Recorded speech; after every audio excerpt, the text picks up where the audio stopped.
When you're developing your content, it's not hard to develop a piece of content, maybe a video or an infographic or an article, a white paper on a topic that somebody might find interesting. But if there's not a natural bridge for a sales rep to then follow up on the consumption of that content and turn that into a sales conversation, you're really creating content just for marketing's sake. So what's the right approach? The right approach is to identify the high probability pains that your prospect is experiencing, right? What are the things that keep them up at night? What are the business challenges that they face and are trying to solve? And so what are your high probability pains? And then as they explore and try to solve those business problems, what are the things that they will care about and think about at different levels of their buying process? So if they're an early stage shopper, what are the things that they're thinking about? Middle of the funnel, they're looking at vendors. Bottom of the funnel, they're actually narrowing down their buying decisions.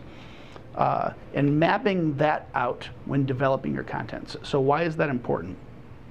It's important because that's how a well-trained sales professional will behave.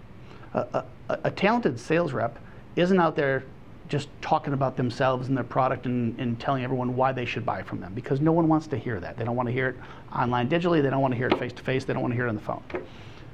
They want to talk to people who can solve business problems. So a good sales rep, they're asking, hey, our customers experience this business problem. Do you also experience that business problem, and how's that impacting your organization? And that begins the consultative sales conversation. So if that prospect downloaded a white paper on topic XYZ, that's the foundation for a consultative sales conversation. That, hey, I saw you downloaded this topic. A lot of our customers also experience that exact same business problem. Tell me the challenge you're facing in that area. Now you've created the opening for a salesperson to have a business conversation. And guess what? It's unlikely that prospect is going to be so swayed, at least most of them are going to be so swayed that they're going to instantly want to buy from you, right? So what are they going to do? Some will want to continue to talk to salespeople. Most won't. Most are going to come back to your website or maybe an email you sent or your social media property and consume other content that is also about that same pain but takes them further down the process.